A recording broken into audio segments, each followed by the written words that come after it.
अक्सर हम अपने घरों में जब जन्मदिन मनाते हैं तो कुछ छोटी छोटी गलतियां हम करते हैं। उन गलतियों को हमें नहीं करना चाहिए, उन गलतियों को हमें वहाँ से दूर कर लेना चाहिए। वो एक छोटी छोटी ऐसी गलतियां हैं जिन पे हमारा ध्यान नहीं जाता और पिछले 60 70 80 90 वर्षों से वो हमारे क्रियाविधि का पार्ट बन गई हैं, इसलिए हमारा ध्यान भी उस तरफ नहीं जाता है।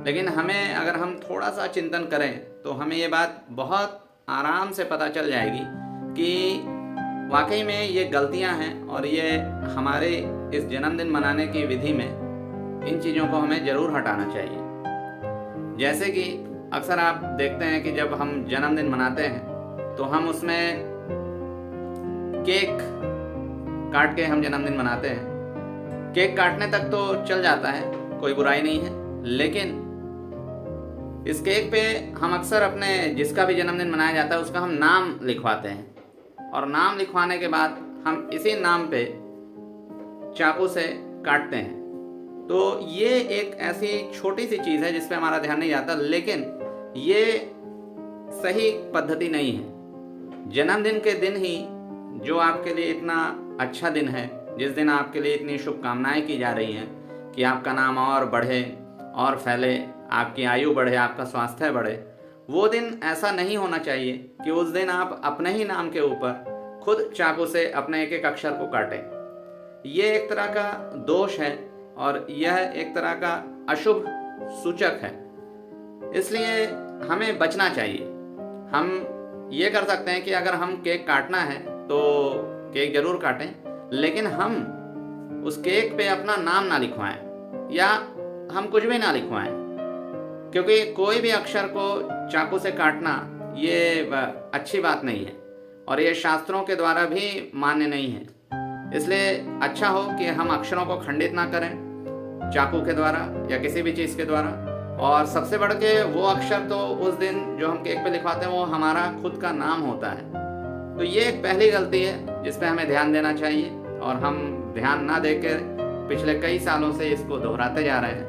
तो इस चीज़ को हमें ज़रूर दूर करना चाहिए। हम केक ज़रूर काटें, लेकिन केक पे कुछ ना लिखवाएं जिससे हमें कुछ भी चाकू ना चलाना पड़े।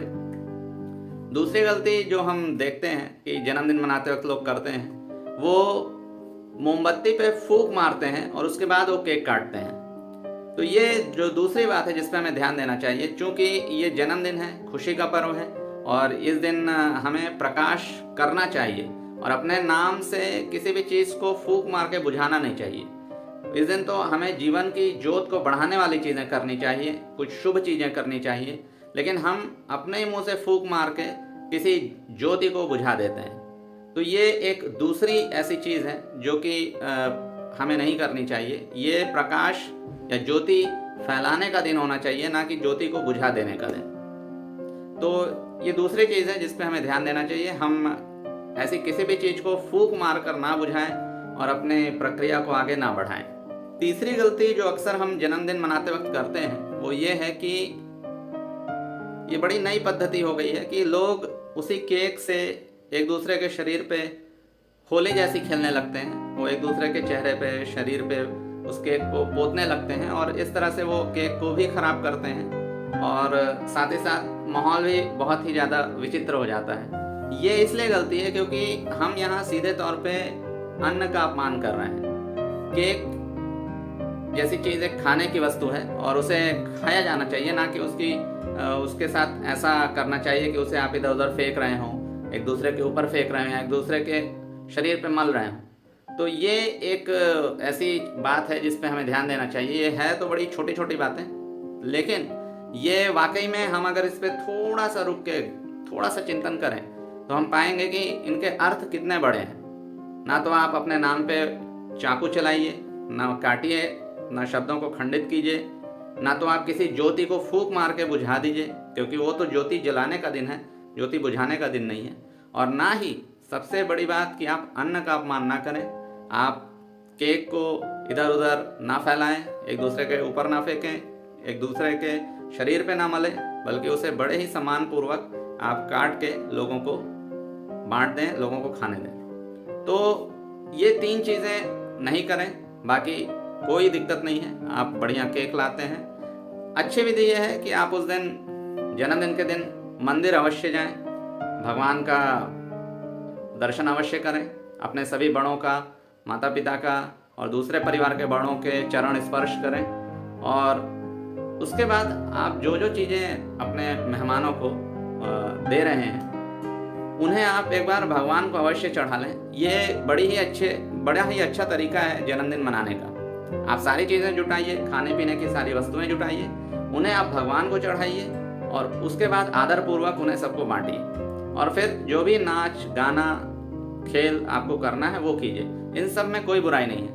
बस जो 2-4 बुराई वाले बिंदु थे वो मैंने आपको इसमें बताया।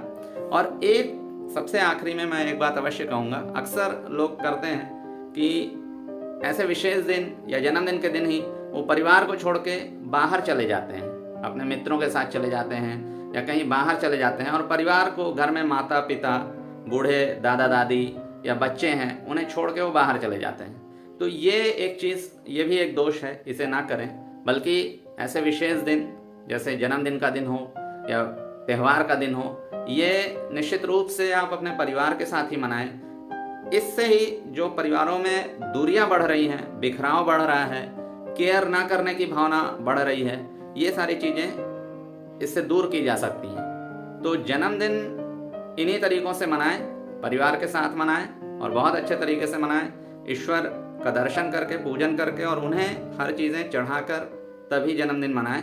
तो ये सबसे अच्छा तरीका है और इस तरह से आप अपनी विधि को एकदम सही कर सकते हैं।